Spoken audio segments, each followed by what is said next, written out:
what if my child always makes the wrong choices? Right? So I feel like I need to give them the solution or think about things ahead of time. We want to model for them how to make a decision. So they are learning how to make decisions for themselves. So again, a strategy could be listing out your pros and cons with them so that they make an informed decision.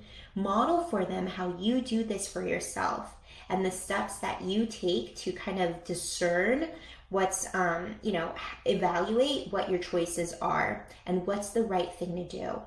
If you're telling your child much more than asking questions here too, and you fear because you're worried that they're going to make the wrong choice, like for example, going to a party and drinking, right? You can begin to ask them questions before they head out to the party. There's likely going to be alcohol here. What are you going to do if someone offers this to you? What are you going to do if you drink and you can't come home, right? Not to say that they're going to choose that, they're going to problem solve with you in that conversation. So they'll kind of have a blueprint for how they would handle the situation if it does come across. So they're not trying to problem solve in the moment, but they kind of have a strategy for how things will work out.